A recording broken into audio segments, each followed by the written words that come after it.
ఓం మహాగణపతే నమః. నవంబర్ మాసంలో ద్వాదశ రాశుల వారికి రాశి ఫలితాలు ఏ విధంగా ఉన్నాయో చూద్దాము. ముందుగా ఈ నవంబర్ మాసంలో ఉన్నటువంటి గ్రహస్థితిని ఒకసారి మనం గమనించినట్టయితే ఈ మాసంలో ముఖ్యంగా మనకి గురువు కర్కటక రాశిలో సంచారం చేస్తున్నాడు. అదేవిధంగా శని మీనరాశిలోను, రాహు మనకి కుంభరాశిలోను, అదేవిధంగా కేతువు సింహరాశిలో సంచారం చేస్తున్నాడు. ఇవి దీర్ఘకాలికంగా సంచారం చేసేటటువంటి గ్రహాలు. ఇక ఈ మాసంలో ముఖ్యమైనటువంటి గ్రహ మార్పును కనుక మనం చూసినట్టయితే ఈ మాసంలో శుక్రుడు ముఖ్యంగా తులారాశిలో సంచారం చేస్తున్నాడు. ఈ మాసం మొత్తము దాదాపుగా శుక్రుడు ఈ రాశిలోనే సంచారం చేస్తాడు. ఇక రవిని కనుక చూసుకున్నట్టయితే రవి కూడా తులారాశిలో సంచారము, అదేవిధంగా వృశ్చిక రాశిలో సంచారం చేస్తున్నాడు. దాదాపుగా ఈ మాసం మధ్య భాగంలో రవి తులారాశి నుంచి వృశ్చిక రాశిలోకి సంచారం అనేది ఉంటుంది. ఇక చూసినట్టయితే కుజుడు దాదాపుగా ఈ మాసం మొత్తము వృశ్చిక రాశిలోనే కుజుని యొక్క సంచారం అనేది ఉంటుంది. ఇక బుధుని యొక్క సంచారము మనకి వృశ్చిక రాశిలో ఉంటుంది. అదేవిధంగా దాదాపుగా చివరి వారంలో మనకు తులారాశిలోకి బుధుని యొక్క సంచారం ఉంటుంది. బుధుడు ఈ మాసంలో వక్రీ కూడా అవుతున్నాడు. ఇది స్థూలంగా ఈ మాసంలో ఉన్నటువంటి గ్రహస్థితి. ఈ గ్రహస్థితిని ఆధారంగా చేసుకొని ద్వాదశ రాశుల వారికి ఎలాంటి ఫలితాలు ఈ మాసంలో కలుగుతున్నాయో చూద్దాము.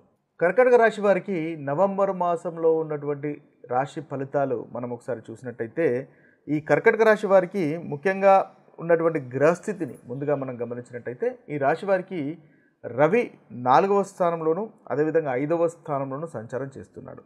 కుజుడు 5వ స్థానంలో సంచారము, అదేవిధంగా శుక్రుడు 4వ స్థానంలోను, బుధుడు 5వ స్థానంలోను సంచారం అనేది ఉంటుంది. ఇక గురువు వచ్చేసి 1వ స్థానంలోను, రాహు 8వ స్థానంలోను, కేతు 3వ స్థానంలోను సంచారం అనేది ఉంటుంది. ముఖ్యంగా కేతు 2వ స్థానంలోను సంచారం ఉంటుంది. రాహు 7వ స్థానంలో సంచారం అనేది ఉంటుంది. ఇది స్థూలంగా ఈ రాశి వారికి ఉన్నటువంటి గ్రహస్థితి. అయితే ఈ గ్రహస్థితిని ఆధారంగా చేసుకొని ఈ రాశి వారికి నవంబర్ మాసంలో ఉన్నటువంటి అనుకూలమైనటువంటి ఫలితాలు, అదేవిధంగా ఏ ఏ విషయాల్లో ఇబ్బందులు ఎదురవుతాయో, ఏ జాగ్రత్తలు తీసుకోవాలో మనము చూద్దాం. ముందుగా అనుకూలమైనటువంటి ఫలితాలు కనుక ఒకసారి గమనించినట్టయితే ఈ రాశి వారికి శుక్రుని వల్ల చాలా చక్కటి ఫలితాలు నవంబర్ మాసంలో మనకు ఈ రాశి వారికి కలుగుతున్నాయి. నవంబర్ మాసంలో ముఖ్యంగా స్నేహితులతో సంతోషంగా గడిపేటటువంటి అవకాశాలు మనకు అధికంగా కనిపిస్తున్నాయి. శుక్రుడు మీకు కర్కాటక రాశి వారికి లాభాధిపతి, అంటే 11వ స్థానాధిపతి, స్నేహితులకు కారకత్వం వహిస్తాడు. అదేవిధంగా చతుర్థాధిపతి ప్రాపర్టీస్కి కారకత్వం వహిస్తాడు. వాహనాలకు సంబంధించినటువంటి కర్కాటక రాశి వారికి కారకత్వం వహిస్తాడు. కాబట్టి తన స్వక్షేత్రంలో చాలా చక్కగా అనుకూలంగా ఈ రాశి వారికి సంచారం అనేది ఈ మాసంలో మనకి కర్కాటక రాశి వారికి శుక్ర సంచారం అనేది ఉంటుంది. కాబట్టి స్నేహితులతో సంతోషంగా గడపడము, కుటుంబంతో సంతోషంగా గడపడము, వాహన సౌఖ్యము ఉండడము, అదేవిధంగా ఆధ్యాత్మికత విషయాల్లో పురోగవృద్ధి ఉండడము, తృప్తికరమైనటువంటి భోజనము సేవించడము, మంచి వస్త్రధారణ, అదేవిధంగా మానసికంగా సంతోషంగా ఉండడం లాంటి ఉత్తమమైనటువంటి ఫలితాలు కలుగుతాయి. స్త్రీ సౌఖ్యం ఉంటుంది. భార్యాభర్తల మధ్య ఆనందము, సంతోషము అనేది మనకి అధికంగా ఈ మాసంలో కర్కాటక రాశి వారికి గోచరిస్తుంది. అంతేకాకుండా శుక్రుని వల్ల ఏదైతే ప్రాపర్టీకి సంబంధించిన విషయాల్లో అమ్మకాలు కొనుగోలు వల్ల కూడా లాభదాయకంగా ఉంటుంది. వాహన కొనుగోలు వల్ల కూడా లాభదాయకంగా మీకు అధికంగా మనకు గోచరిస్తుంది. ఎందువల్లంటే శుక్రుడు చాలా మీకు అనుకూలంగా ఈ మాసంలో సంచారం అనేది ఉంటుంది.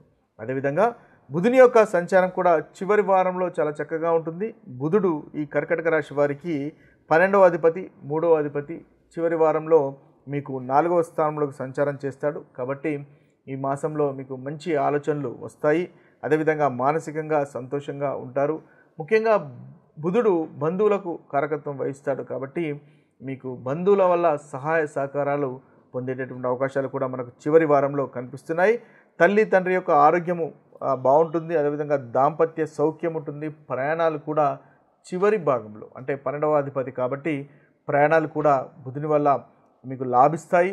ఇన్వెస్ట్మెంట్స్ వల్ల కూడా మీకు మంచి ఫలితాలు కలిగేటటువంటి అవకాశాలు మనకు బుధుని వల్ల గోచరిస్తున్నాయి. ఇక ఇక చూసినట్టయితే ఇవి స్థూలంగా మీకున్నటువంటి అనుకూలమైనటువంటి ఫలితాలు. ఇక ఏ ఏ విషయాల్లో మీకు జాగ్రత్తలు తీసుకోవాలో మనం కనుక ఒకసారి గమనించినట్టయితే వీరికి రవి 2వ భాగంలో 5వ స్థానంలో సంచారం చేస్తున్నాడు. అదేవిధంగా కుజుడు కూడా 5వ స్థానంలో సంచారం చేస్తున్నాడు. అంటే పంచమ స్థానంలో సంచారం చేస్తున్నారు. కర్కటక రాశి వారికి పంచమాధిపతి పంచమ స్థానంలో సంచారం చేయడము ఈ యొక్క స్థానరీత్యా కుజుడు పంచమాధిపతి కాబట్టి అనుకూలంగానే ఉన్నప్పటికీ గోచార రీత్యా కుజుడు ఈ పంచమ స్థానంలో అంతగా అనుకూలంగా ఉండడు కాబట్టి వీరికి కాస్త ప్రెషరు అంటే ఉండే అవకాశం ఉంటుంది. అంటే ఓవరాల్గా మీకు సంబంధించినటువంటి పంచమ స్థానానికి అంటే సంతానానికి సంబంధించినటువంటి విషయాల్లో, అదేవిధంగా ఇన్వెస్ట్మెంట్కి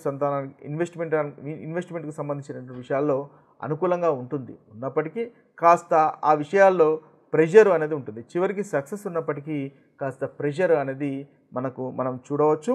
కన్ఫ్యూజన్గా ఉంటారు, కాస్త వర్రీడ్గా ఉండేటటువంటి అవకాశాలు కనిపిస్తున్నాయి. చిన్న చిన్న విషయాలకే కోపము వచ్చేటటువంటి అవకాశాలు మనకి కర్కటక రాశి వారికి ఈ విషయాల్లో అంటే ఈ మాసంలో కనిపిస్తున్నాయి. కాబట్టి చిన్న చిన్న విషయాలకు కోపం రాకుండా ఉండే ప్రయత్నం చేయండి, సంయమనం పాటించండి, ఓపిక వహించండి. తద్వారా చక్కటి ఫలితాలు మీకు కలుగుతాయి. భార్య యొక్క ఆరోగ్యము ఇబ్బంది పెట్టేటటువంటి అవకాశాలు కనిపిస్తున్నాయి. సరియైన సమయానికి భోజనం చేయకపోవడం వల్ల ఆరోగ్యము ఇబ్బంది పడేటటువంటి అవకాశం కనిపిస్తున్నాయి. కాబట్టి ఆ విషయంలో కాస్త జాగ్రత్తగా ఉండండి. ప్రెగ్నెంట్ ఉన్నటువంటి స్త్రీలు కాస్త జాగ్రత్తగా ఉండవలసినటువంటి అవసరం ఉంటుంది. పంచమ స్థానము సంతానానికి సంబంధించినటువంటి స్థానం కాబట్టి పంచమ స్థానంలో 2 పాపగ్రహాల యొక్క సంచారము అంటే రవి యొక్క సంచారము, కుజుని యొక్క సంచారం ఉంటుంది. కాబట్టి కాస్త జాగ్రత్తగా ఉండవలసినటువంటి అవసరము ఎంతైనా ఉంటుంది.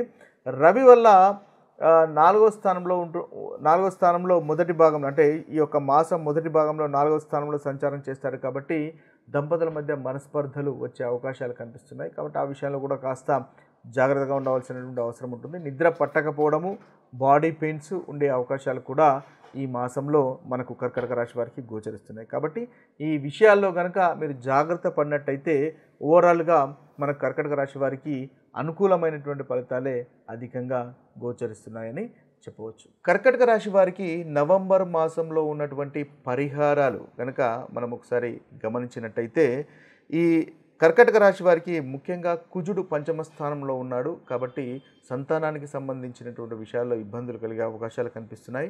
రవి కూడా నవంబర్ మాసంలో కర్కటక రాశి వారికి అంతగా అనుకూలంగా కనిపించట్లేదు. రవి 4వ స్థానము 5వ స్థానంలో సంచారము అంతగా అనుకూలంగా ఉండదు. కాబట్టి ఈ ప్రతికూలమైనటువంటి ఫలితాలు తొలగిపోవడానికి ముఖ్యంగా మీరు కుజునికి సంబంధించినటువంటి మంత్ర జపము గనక ఈ నవంబర్ మాసంలో చేసుకున్నట్టయితే చక్కటి ఫలితాలు మీకు కలుగుతాయి. ముఖ్యంగా కుజుని యొక్క మంత్రము ఓం క్రాం క్రీం క్రౌం కుజయాయ నమః అనేటటువంటి మంత్రాన్ని 108 సార్లు కనుక మీరు పఠించినట్టయితే, ముఖ్యంగా మంగళవారం రోజు పఠించినట్టయితే చక్కటి ఫలితాలు మనకి కర్కటక రాశి వారికి కలుగుతాయి.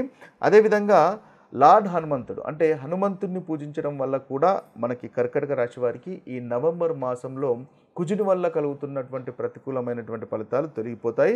ముఖ్యంగా హనుమాన్ చాలీసా పఠించండి. అదేవిధంగా ఎర్రటి పూలతో పూజించే ప్రయత్నం చేయండి, తద్వారా చక్కటి ఫలితాలు కలుగుతాయి. మనకు మంగళవారం కూడా ఉపవాసం చేయండి. తద్వారా ఈ మాసంలో ఏదైతే ప్రతికూలమైనటువంటి ఫలితాలు అనుకుంటున్నామో ఆ ప్రతికూలమైనటువంటి ఫలితాలు కర్కటక రాశి వారికి తొలగిపోయి అనుకూలమైనటువంటి ఫలితాలు కలుగుతాయి. ఇవి స్థూలంగా మనకు ద్వాదశ రాశుల వారికి ఉన్నటువంటి పరిహారాలు. మరొక వీడియోలో మరొక రాశి ఫలితాలతో కలుద్దాము.